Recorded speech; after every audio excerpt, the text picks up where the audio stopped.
네, 오늘 본문은 예수님이 우리 안에 그분의 기쁨이 충만하기를 원하신다고 이렇게 기록하고 있습니다.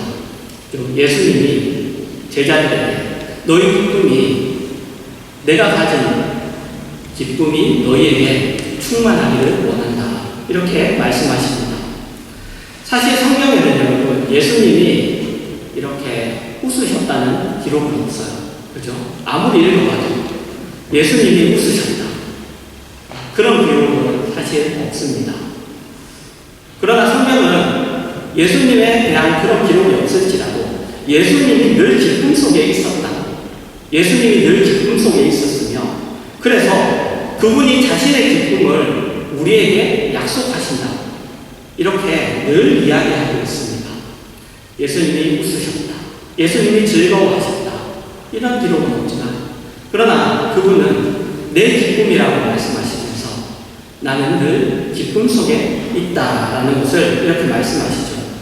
그래서 오늘 우리가 우리에게 약속하시는 기쁨, 예수님이 우리에게 약속하시는 기쁨이자 성도된 우리, 하나님의 자녀된 우리가 마땅히 누려야 하는, 당연하게도 누려야 하는 그 기쁨이 무엇인지 우리가 한번 보도록 하겠습니다.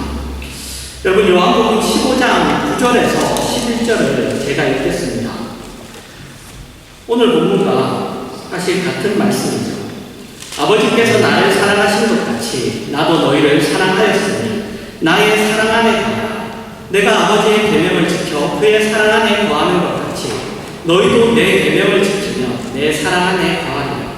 내가 이것을 너희에게 이름은 내 기쁨이 너희 안에 있어 너희 기쁨을 충만하게 하려 함이라. 우리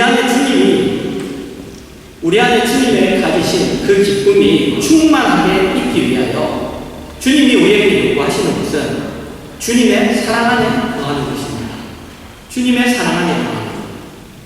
그런데 주님의 사랑 안에 거한다는 것은 주님이 하나님 아버지의 계명을 지켜 그분의 사랑 안에 거하는 것 같이 우리도 주님의 계명을 지켜 그 사랑 안에 거하는 것이죠.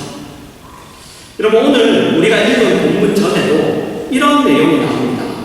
앞에 있는 요한복음 17장 10절과 11절입니다. 내 것은 다 아버지의 것이고 아버지의 것은 내 것이오되 내가 그들로 말미암아 영광을 받았나이다.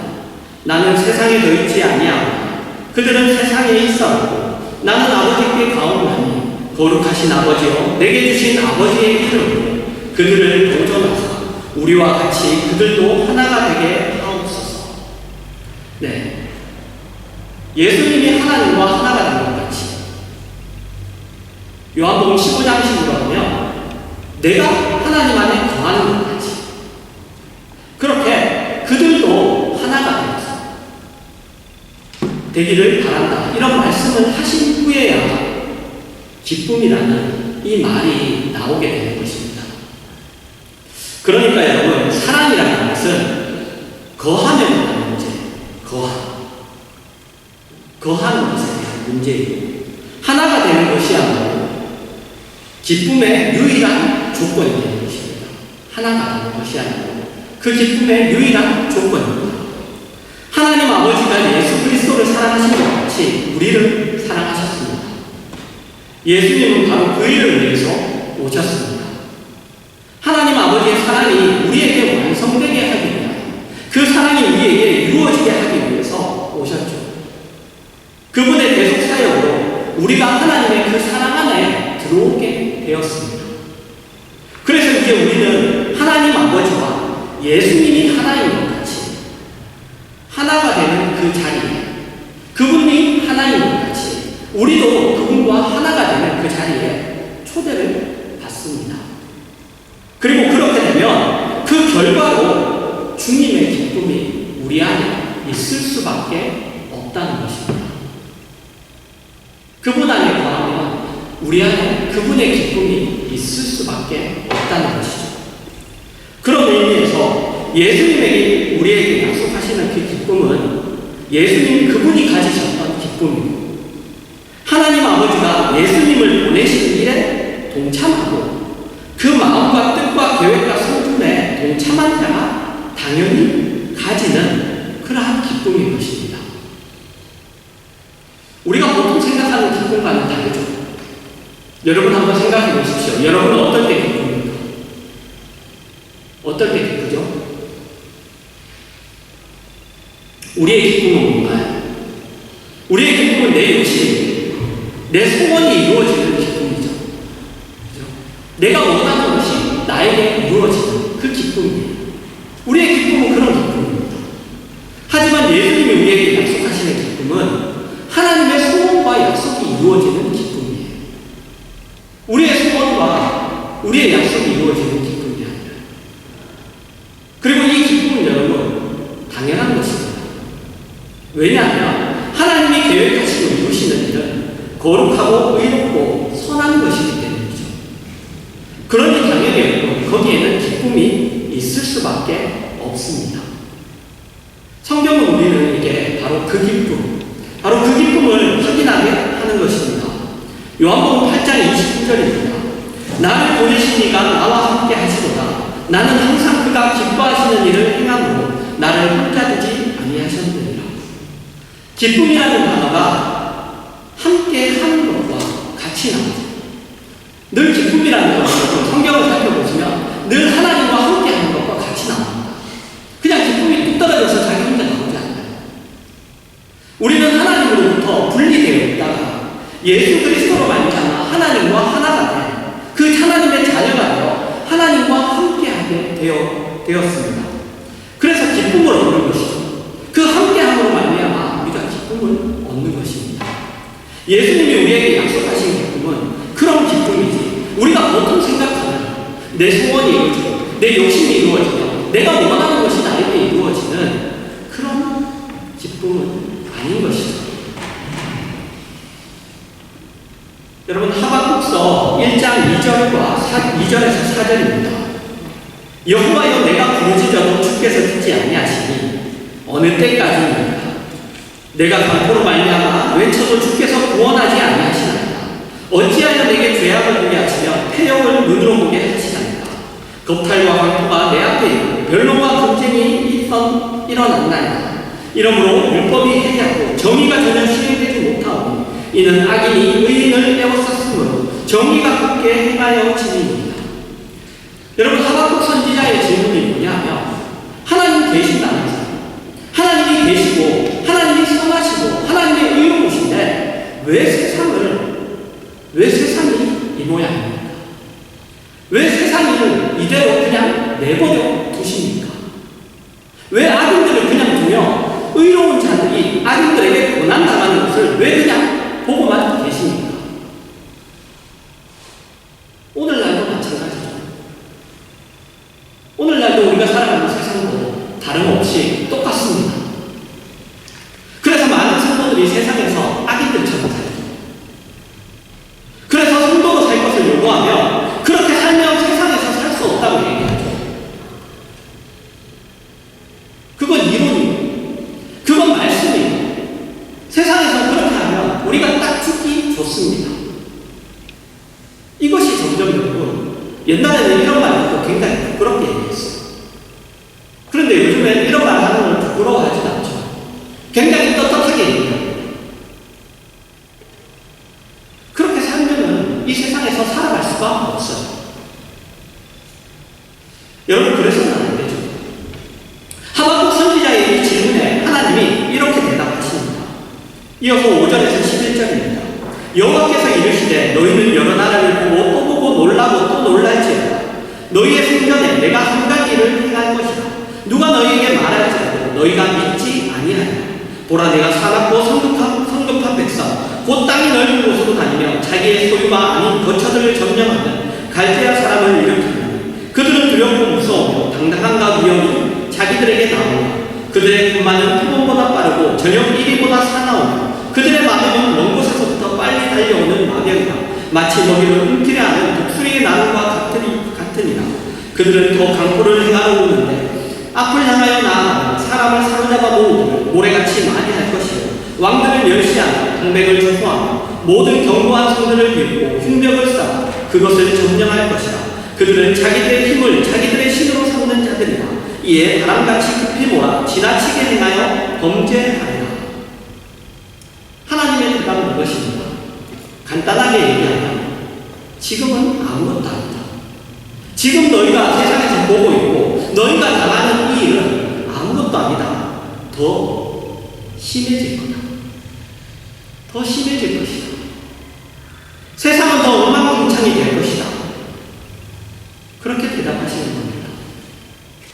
그래서 하박국 선지자가 다시 질문합니다. 이해가 안 됩니다.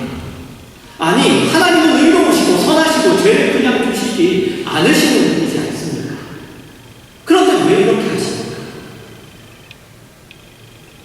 하나님이 거기에 대하여 그 다시 질문하는 것에 대하여 이런 대답을 하십니다. 2장 4절입니다. 보라 그의 마음이 교만하며 그 속에서 정직하지 못하나 의인은 그의 믿음으로 말미암아 살리라. 믿음을 말씀하시죠. 여러분, 믿음은 뭐죠? 히브리서 11장 1절 믿음장에 믿음을 뭐라고 정의하고 있나요? 믿음은 바라는 것들의 실상이 보이지 않는 것들의 증거다. 여러분, 우리는 하나님이 계신 것과 이 세상이 어떻게 끝날 것인가를 알고 있습니다. 내세가요. 모두가 하나님의 심판대 앞에, 그때는 누구나 한 명도 빠짐없이 다 하나님의 심판대 앞에 설 것을 알고 있습니다. 하나님이 좋아하시는 것이 무엇이고 하나님이 의로우시고 선하시고 거룩하신 분인 것을 우리가 알고 있습니다. 그러나 우리가 살아가는 세상은 우리의 환경과 조건은 그렇지 않죠. 그렇지 않습니다. 그래서 우리에게 늘 있는 싸움은 뭐죠? 우리가 늘 하는 싸움은 뭐예요? 눈에 보이는 내 눈에 보이는 타협하며 살 것인가? 아니면 약속을 따라서 믿음을 지킬 것인가? 그게 늘 싸움이죠. 알고 있는 것을 내가 살 것인가? 말 것인가? 성경에는 여러분 환경과 조건에 대한 개선의 약속은 없어요. 그런 약속은 없습니다. 그것으로 인한 기쁨도 없죠. 그것으로 인한 기쁨도 없어요. 그것도 약속하시지 않으셨어요. 그건 우리 생각이고 우리 상상이에요. 그런 약속은 없습니다. 환경과 조건으로 개선으로 인한 기쁨이 약속된 적이 없어요. 물론 여러분 그런 일은 있죠. 그런 일이 없다는 얘기가 아니에요. 그런 일은 있습니다. 하나님의 복의 근원이시며 나를 사랑하시는 분이라는 것을 그렇게밖에는 깨달을 수 없을 때 그런 일이 있죠. 그런 일이 있습니다.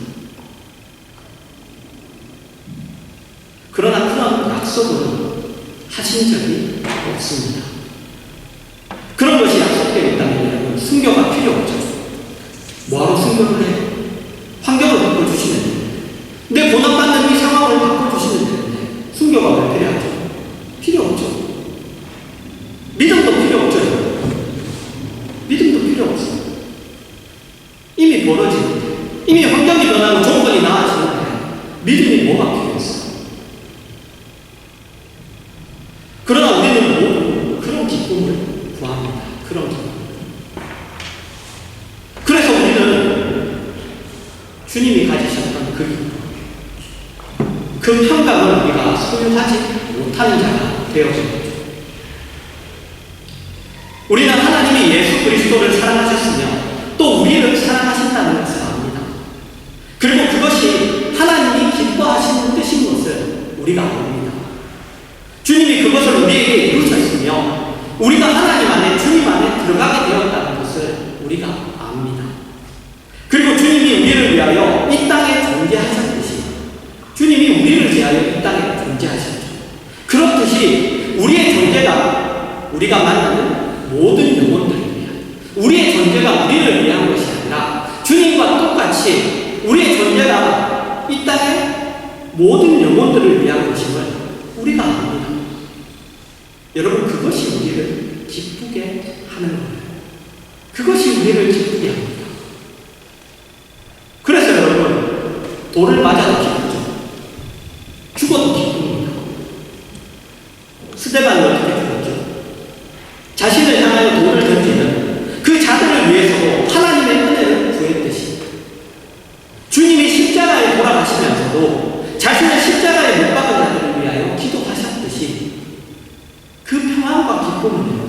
영원한 것입니다. 영원한 것.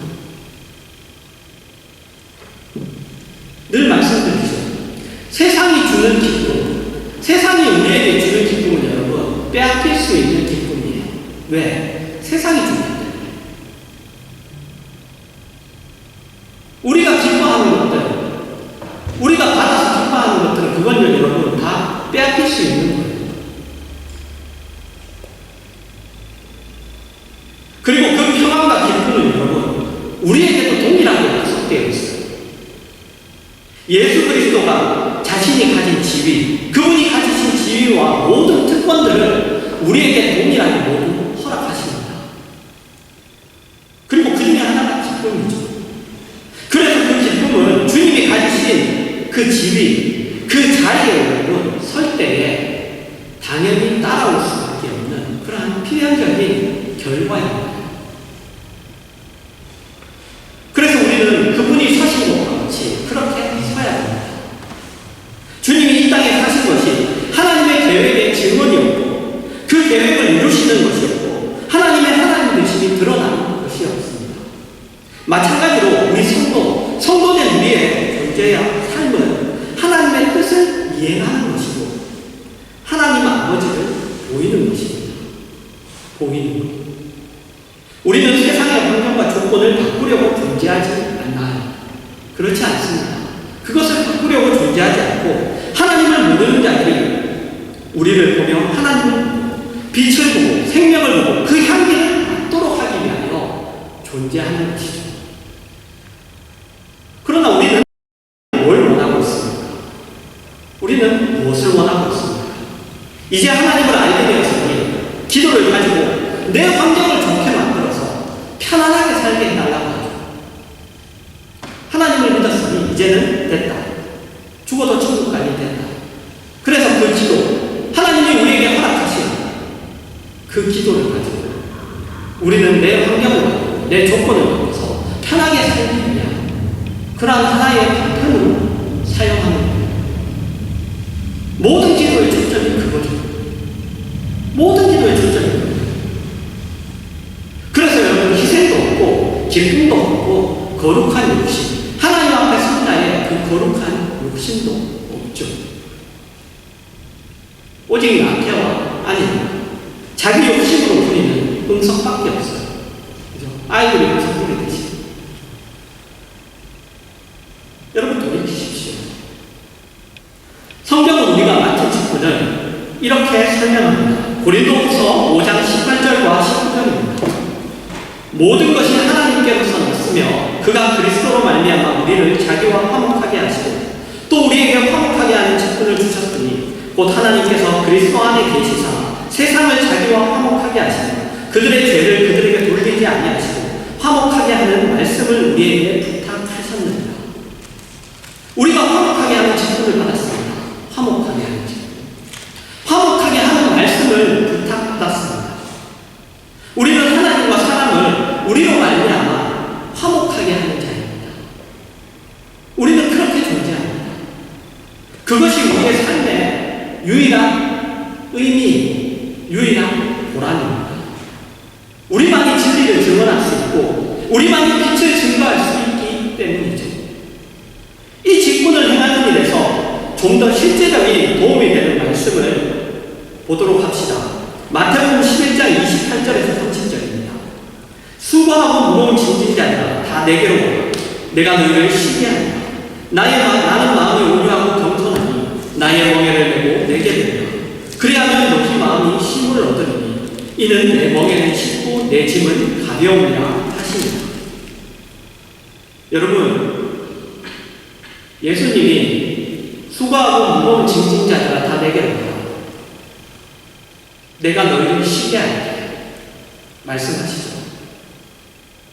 하지만 예수님이 너희 짐은 내가 질게라고는 얘기하지 않으세요. 그것까지는 얘기하지 않으십니다. 너희 짐을 내게로 와라. 내가 대신 질게. 그러시진 않으시다. 그러시진 않으시고 지는 법을 가르쳐주세요. 짐을 지는 법을 가르쳐주십니다. 왜냐하면 예수님의 멍에는 쉽고 짐은 가볍기 때문이라고 말씀하십니다. 여러분, 예수님이 진 멍에, 짐이 뭐죠? 십자가입니다. 쉽고 가볍습니까? 절대로 쉽고 가벼울 리가 없죠. 여러분, 주님은 잡히시기 전날 밤에 하나님께 3번이나 기도하셨어요. 그분은 이 일을 위하여 오셨지만 그럼에도 불구하고 하나님 앞에 3번 기도하셨습니다. 따로 시간을 내어서 하나님, 이 잔을 옮기실 수 있으시면 옮겨주세요. 내가 이것을 지지 않을 수 있으면 지지 않게 해주세요. 그때 여러분, 예수님이 그 기도를 하면서 흘리셨던 그 땀이 핏방울과 같았다고 그렇게 성경이 기록하고 있습니다. 그럼에도 불구하고 여러분, 예수님은 지금 내 몸에는 쉽고 내 짐은 가볍다고 하십니다. 왜죠? 왜 그럴까요? 그 멍에 자체가, 그 짐 자체가 가볍다는 것 아닙니다. 그것이 어려웠음에도 불구하고 그 멍에를 메고 그 짐을 지는 여러분, 마음이 다르기 때문에, 그 마음이 다르기 때문에 너희 마음이 힘을 얻는다고 합니다. 너희 마음이 힘을 얻는다. 짐의 가볍고 무거움은 짐을 지는 자세에 있습니다. 짐을 지는 자세. 그 자세에 있는 것입니다. 우리가 지는 짐이 언제나 무거운 이유는 우리가 억울하기 때문이죠. 우리가 억울하기 때문에. 예수님이 나는 마음이 온유하고 겸손하기 때문에 짐이 무겁지 않다고 그렇게 말씀하십니다. 나는 마음이 온유하고 겸손하기 때문에. 예수님에게 십자가는 억울하지 않은 일이었어요. 우리가 볼 때는 억울하죠. 우리에게 그런 일이 일어난다면 억울했겠죠. 십자가에 아니죠. 당장 십자가에서 내려왔겠죠. 너무 억울했죠.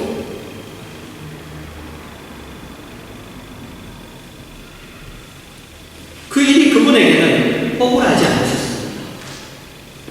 왜냐하면 그분은 아버지의 뜻을 따라 하나님 아버지가 기뻐하시는 일을 하러 왔으며 아버지와 하나 되신 분이시기 때문이죠. 하나님 아버지의 계명을 지켜 하나님 아버지의 사랑 안에 거하는 분이며 하나님 아버지의 기뻐하심을 입은 분이며 그것이 그분의 기쁨이 그런 분이시기 때문입니다. 여러분, 성도가 그래요. 성도가 그렇습니다. 그것 하나 때문에 존재합니다. 그것 하나 때문에. 억울한 일, 고통과 슬픔, 모욕을 당할지도 몰라요. 멸시와 조롱, 놀림을 당할지도 모릅니다. 실제로 주님이 그런 일을 당하셨죠. 그리고 우리가 실제로 그 일을 당하고 있습니다. 그럼에도 불구하고 내 기쁨을 너희에게 준다고 말씀하세요. 내 평안을 너희에게 준다고 그렇게 말씀하십니다. 여러분, 그것이 성도입니다. 그것이 성도예요. 만일 여러분의 마음에 이 기쁨과 평안이 없으시거든 성도로서 내 신앙이 어디에 있는지, 삶의 본분과 핵심과 원리가 무엇인지 다시 한번 확인해 보시기 바랍니다. 그리고 알고 있지만 행하지 못하는 것에 대하여 하나님 앞에 동심을 구하며 자신을 복종시키시기를 바랍니다. 여러분, 그때야 우리가 하나님 앞에 간구할 수 있어요. 하나님, 나 좀 도와달라. 하나님, 나 좀 내 이 마음, 하나님의 뜻대로 살지 못하는 이거 좀 바꿔달라. 진정한 그 도움을 구할 수가 있습니다. 그렇지 않으면 척하며 살아요. 척하며 살아요. 그러면 여러분 어디 가도 기쁨이 없어. 교회 가도 기쁨이 없고, 일상생활에도 기쁨이 없고,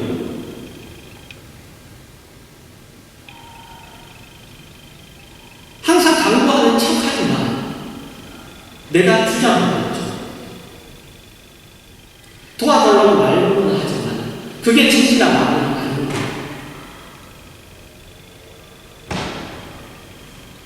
여러분, 그래서 성도는 어떻게 살아야 되냐? 이렇게 살아야 됩니다. 빌립보서 4장 4절과 5절입니다. 주 안에서 항상 기뻐하라. 내가 다시 말하노니 기뻐하라. 너희 관용을 모든 사람에게 알게 하라. 주께서 가까우시니라. 기쁨과 관용은 함께 나오죠. 주 안에서 기뻐하라. 주 안에서 기뻐하라. 그리고 기쁨을 말씀하시며 관용을 말씀하십니다. 왜냐하면 여러분, 우리만이 그분 안에 있는 자이기 때문입니다. 우리만이 가진 자예요. 우리만이 가진 자이기 때문입니다. 우리만이 하나님 안에 초대받은 자입니다. 우리만이 빛과 생명과 진리를 소유하고 또 그것을 증거하는 자입니다. 우리는 빼앗길 수 없는 것을 가지고 있으며 방해받을 수 없는 존재죠. 세상의 그 어떤 것도 그 누구도 우리의 존재를, 우리의 가치를 방해할 수가 없습니다. 여러분, 그것이 기쁨이에요. 그것이 기쁨입니다.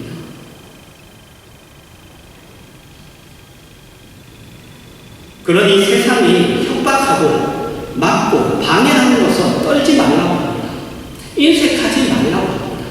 그러니 관용하라고 하는 것이죠. 관용하라. 억울해하지 말라고 합니다.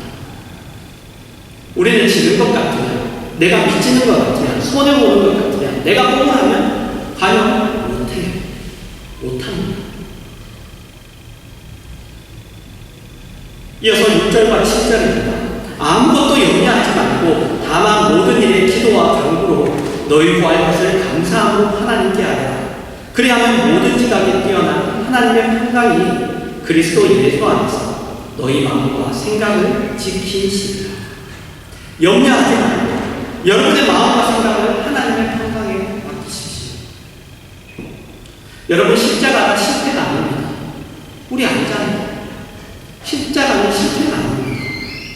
돌을 맞아 죽어도 그것이 망한 인생이 아닙니다. 여러분, 기억하시기 바랍니다. 여러분, 여러분은 누구입니까? 여러분, 성도입니까? 아니면 성도가 아닙니까? 여러분, 스스로에게 물으시고 말씀을 통하여 여러분의 삶의 방법과 그리고 원리들을 다시 한번 정리하셔서 더 이상 세상적인 목표를 위한 쓸데없는 싸움에 시간과 정력을 낭비하는 삶, 그 방탕한 삶에서 돌이키시고 주님이 우리에게 약속하시며 주님이 우리에게 주시는 그 진정한 기쁨 안에서 그래서 항상 기뻐할 수 있는 그러한 여러분의 삶이 되시기를 주님의 이름으로 축원합니다.